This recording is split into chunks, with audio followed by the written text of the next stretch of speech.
भाई वेखो 3 दिन बाद मैं घर आया 700 रुपया लिया के दिता है मैं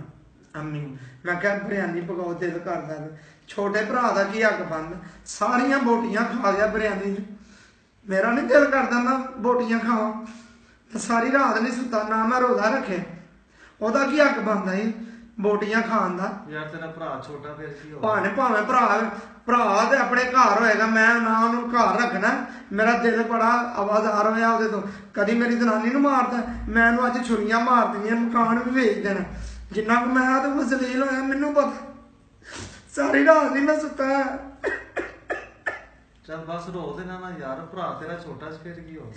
मैं नहीं रोंदा भाई मैं अंदरों दिल रोंदा 3 दिन मैं धुप्पे सड़ के जलील हो के पैसे लिया के दिते ने मैं क्या चलो मैं भी लग खा ला मेरा नहीं दिल करता सारिया बोटियां खा जटियां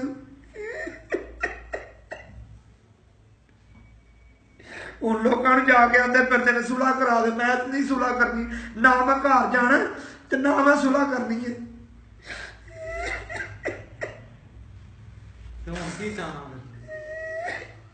बस या और रवेगा घर ते या मैं घर आवांगा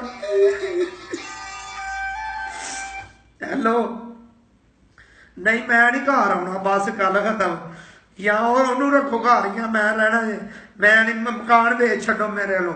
मैं नहीं मैंने हूँ मेरिया ने कद बोटियां खादियां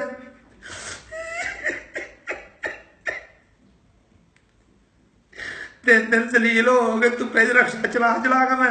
मैं इकट्ठे किते ने 400 रुपए किलो मुर्गा लिया क्यों उन्हें बोटियां खादियां ने